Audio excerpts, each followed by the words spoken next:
football on Off the Ball. With Paddy Power's Save Our Game. England's goals total 40k so far for Irish football. Gamble responsibly. Gamblingcare.ie. Now you're welcome back. So after 9.5 years with Dundalk, Chris Shields has called it a day. 349 appearances. He's moving to Linfield. Very happy to say Chris is with us. Hi, Chris. How you doing? Great to have you with us. So a tough decision, I'm sure. You could sense a lot of love for Dundalk in your farewell message. There were several great lines. I especially liked you saying, "Don't let your kids climb all over my statue at Oriel. It's a mark of respect. It's not an effing jungle gym." And also, you knew you'd be fine in Dundalk when you realised it was mainly pubs, takeaways and coffee shops. It was always going to be a match made in heaven. Yeah, well, you have to have these little special corners of each town for you to make you stay so long, and the fantastic eateries, the great boozers and the ever more so popping up coffee shops kept me there a long time, and that was a nice way to put it in my own words, to say goodbye to a club I loved for near on a decade. The love was clearly mutual. We have a clip. I don't know how well this is going to work on radio, frankly, but the scenes of your farewell, I suppose, with flares and fans on the streets, 349 appearances in. We'll try and play a bit. If people are watching, they'll be able to see it. I mean, it was like a scene out of Istanbul or something. So we'll just play it now. And if you're listening, you mightn't pick a huge amount up from this, but it was, I can't remember scenes like it really in Irish football. Have a look.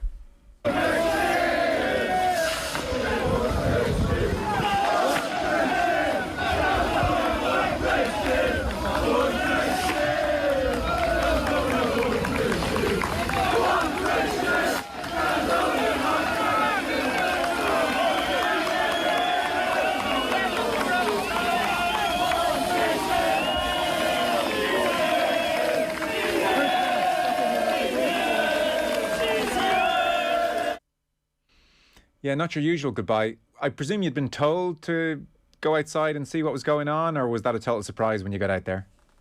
I'd heard England that they were going to line the streets, and when I was going to drive home, they were going to do something, but nobody knew I didn't have a car at Oriel because myself and my wife were staying in the hotel for the night. So I was gifted this giant frame by the team. I had no boot to put it in, so I had to give that to somebody else to take for me.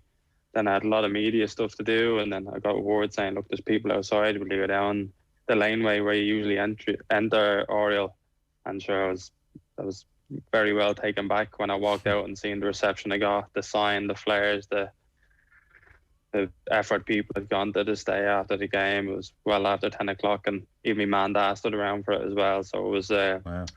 It was a very, very nice send-off, and like you said, I've not seen one in League Ireland like that before. No. There was an initial moment where you walked out and you weren't quite sure what to do, and then you said, "All right, sod this, I might as well pose in front of it," and hands outstretched. And I don't know, what are you meant to do?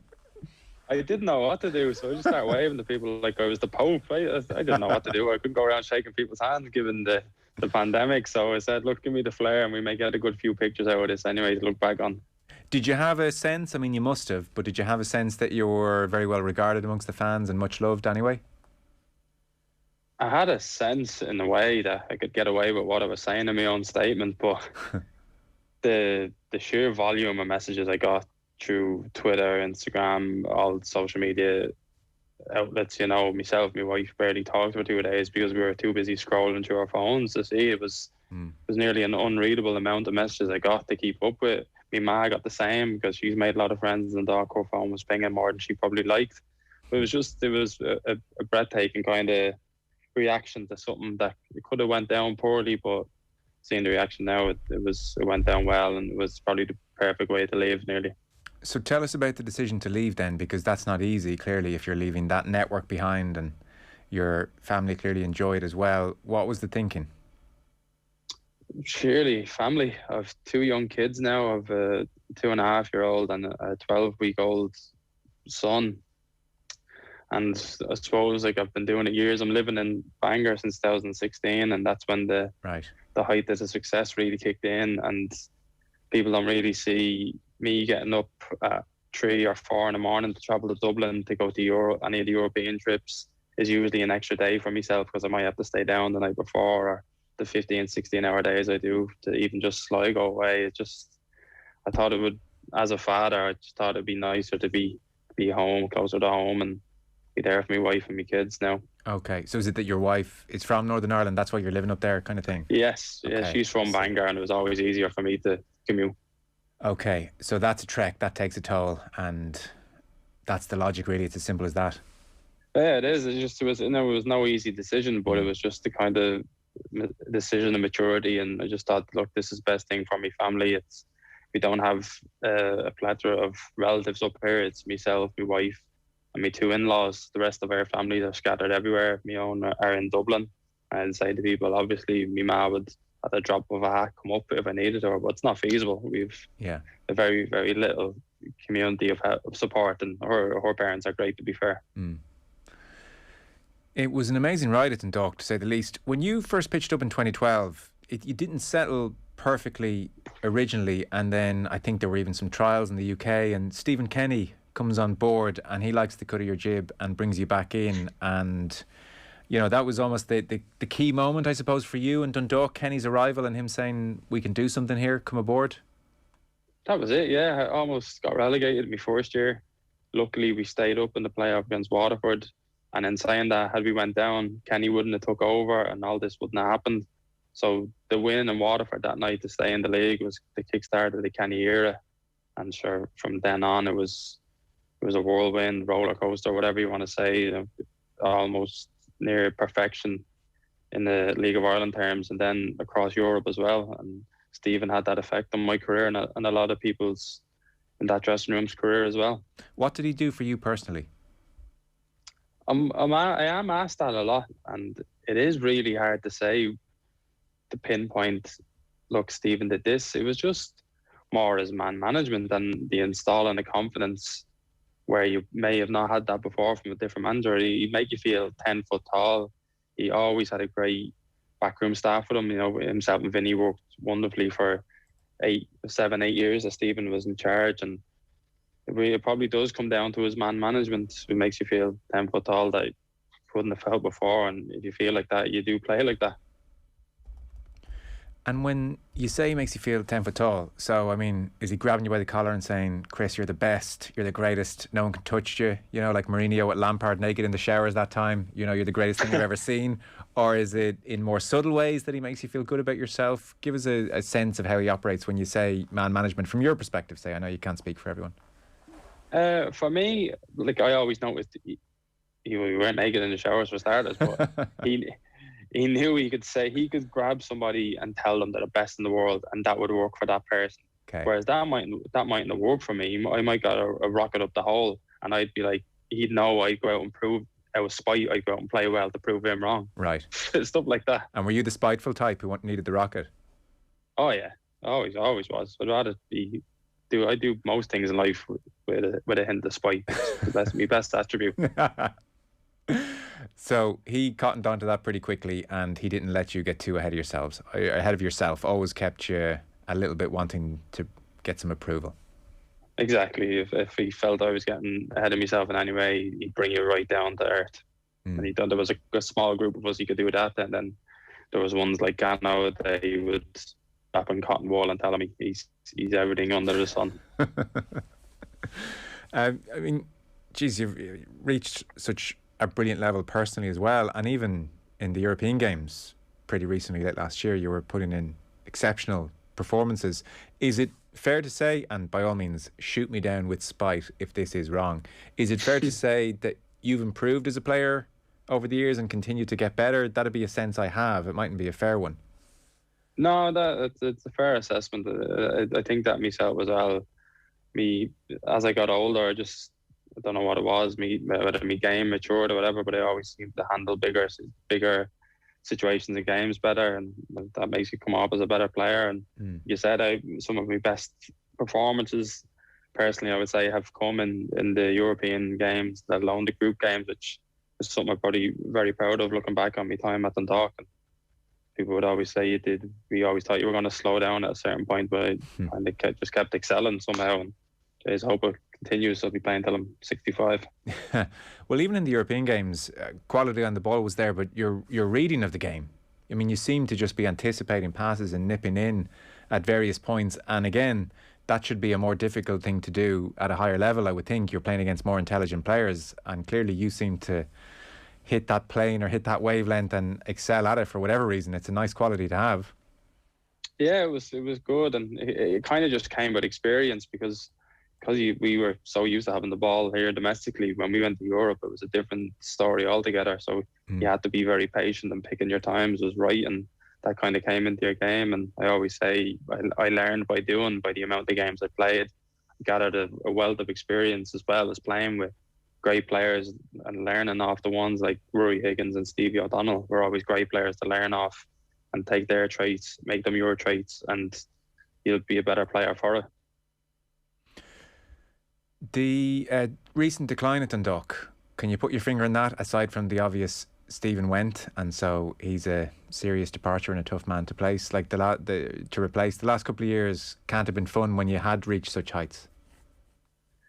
It is a really difficult one to say, because I wouldn't put it down to Stephen, because in Vinny's first year he came 2 penalty kicks away from perfection as a manager. We were 2 penalty kicks winning from a clean sweep of 5 trophies. Yeah, that was without myself and Patrick McElhenney playing in showpiece Irish football.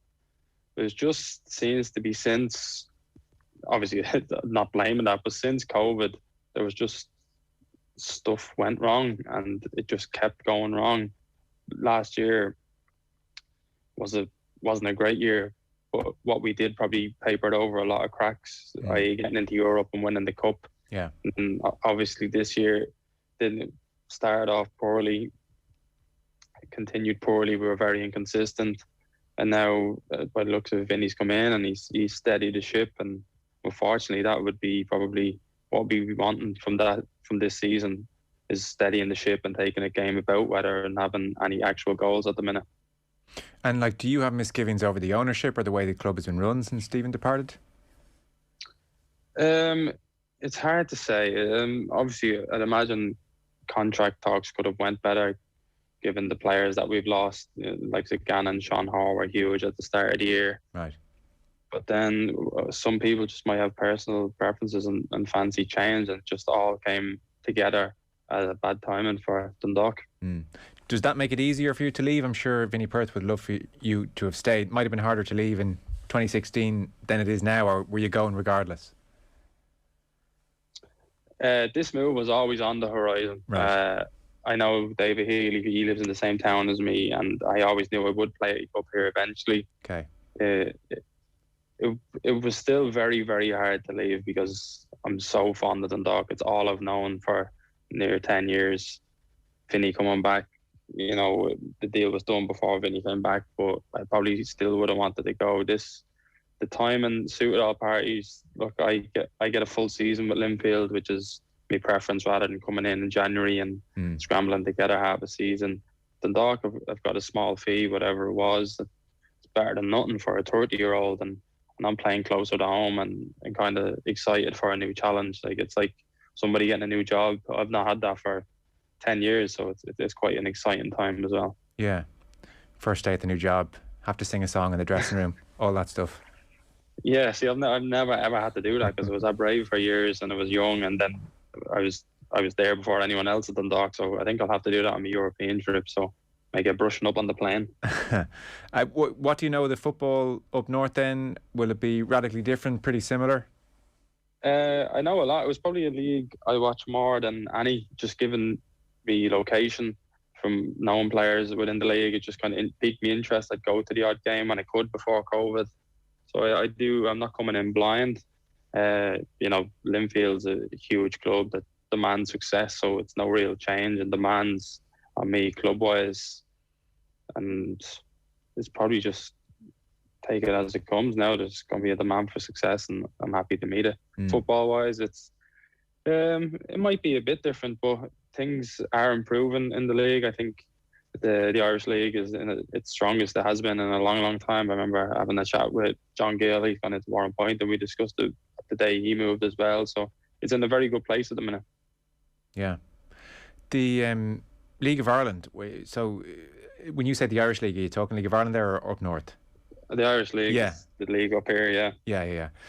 League of Ireland seems to be in a good place as well. It can be hard to tell sometimes. There's often a story, you know, players not getting paid or like floodlights fail, and it makes, you know, the national media jump onto it, and it's, oh, this is the league and all its failings laid bare kind of a moment. But I would say anytime I'm watching games, it's become quite a technical league. I think it's a good watch. Shamrock Rovers are doing great things. You see like the quality of goals St. Pat scored just the other week, and it goes viral on Twitter, and those moments happen more and more. But you're living it, you're breathing it, you have a sense for how it feels now as opposed to 10 years ago. So in your view, in your experience, where is the League of Ireland, say, now as you depart in comparison with the start of your career? It is, and it's in a better place. Like you say, technically it's come on leaps and bounds. You've named 3 or 4 great footballing teams. What ourselves did in Europe the first time round was done off the back of good football.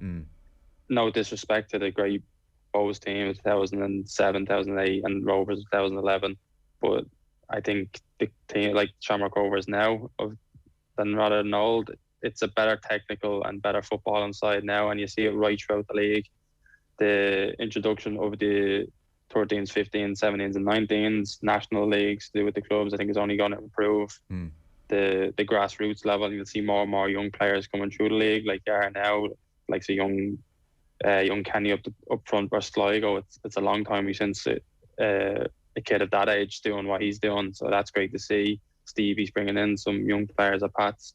We're starting to do it at Dundalk, which wouldn't have got a chance because of how high we were kind of flying at the time. Yeah. And I think when you start seeing youth coming through and shining, that kind of shows you what good a place the league is in, especially even at the likes of Bows. I'd say my favourite player in the league at the minute is young Ross Tierney, and I like seeing boys like that doing well.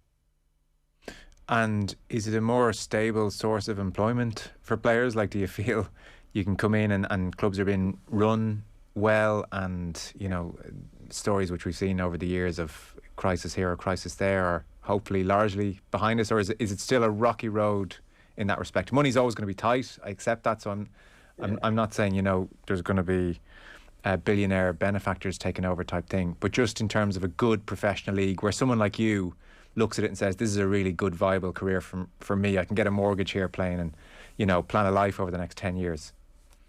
Yeah, well, it has been for me. I've never had any other job. You look at it now, I think it maybe 7 out of the 10 teams of the Premier Division are full-time. You see more and more 2.5, 3 year deals given out. Like Derry gave one to Jamie McGonigal yesterday, 3.5 year deal.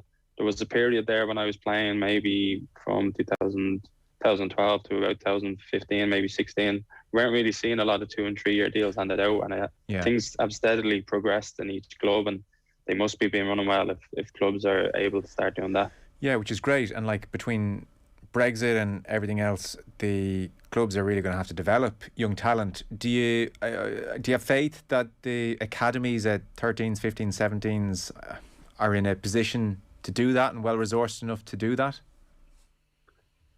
I would hope so. I don't know personally what resources each clubs have, but I think it's a great fate to have in each club's hands now. If they recognise a good player, it is going to be harder for them to get across to England, and it is going to be a benefit of your club to bring them through, get them into the first team, and then clubs would be more likely to, if it comes to it, buy them, and it makes money for the club and keeps things healthy. I always revert back to the national team. How often do we have so many League of Ireland graduates starting, or at least in the squad? It's always been the backbone of a lot of Martin O'Neill's and now Stephen and Mick McCarthy and now Stephen's squad. So it's good to see, and the evidence is there. What are your favourite high points with Dundalk? What are the memories you'll cherish when you're an old man in 30, 40 years sitting down, boring the grandkids with your heroic stories of old? I'm an old man now. I actually am quite lucky that I'm spoiled for choice. I always have a personal favourite of the equaliser in Alkmaar because of the camera angle, because of everything going against us, down to 10 men, scoring in the 90th minute, having 9 minutes added time, and just defending our goal line in the box for 9 minutes is up there. But it's also hard to look past Bate in Tala. Yeah. Just everyone dancing in the rain, and it was just making history for and it was just one of the best nights in my career. Just everything, one of them nights where everything just goes right. Yeah. There was such a sense of camaraderie off that team as well. I can only imagine the dressing room after, for instance, the late equaliser and defending for your lives for 9 minutes. Brilliant! It was brilliant because it's such a good, like you said, good team spirit, and we were really, really good friends. But I've never seen a bigger bubble burst than us getting the equaliser and Martin Connolly coming in telling us, get on the bus, lads, we're driving to Belgium to get the flight home straight after. And there was just there was no beers and no partying. It was just kind of like, well, that was good crack. Now let's drive to Belgium. Have we time for a shower? Yeah, just about. Sure, O'Donnell thought we conceded too. He heard the roar when we equalised after being sent off and didn't know we equalised until he got word in. Okay, so he was head in his hands in the dressing room. Exactly. I also read at the time, especially when things were going that Dundalk really pushed the limits and standards when it came to fitness. You might talk to us about that. Was that true? Was that kind of a thing you just put out there? And when a team is winning, everything looks like it's good. Or were you genuinely really pushing standards in those terms as well, fitness? I think we were one of the first ones to really set the standard for fitness. But unfortunately, everyone just started to catch up because it's only so high you can hit. Yes. But you had to have the players there that want to do it, and that was a massive part of our group. That everyone wanted to be as fit, and we used to say we had games won in the tunnel at times because players would be lining up and just look at you, and you'd be in great shape, you'd be chest out, and you just feel $1 million, and that would win half of the game. So it was that's how we felt at a certain point in 15, 16, definitely. And was that like a mandatory thing, as in you will be here at 8 a.m. for a fitness session, we'll do a pitch session and then more fitness sessions, and your presence is not optional? Or was it like just you started doing it together and pushed each other on, and it was almost a more informal thing? No, so that's the thing. We trained in the evenings all through the Europa League. We were still in the evenings. There were still lads working. We didn't go fully professional until 2008. Wow. 18 maybe. That's extraordinary. So, I just assumed you were all there 9 a.m, bright and early, breakfast served.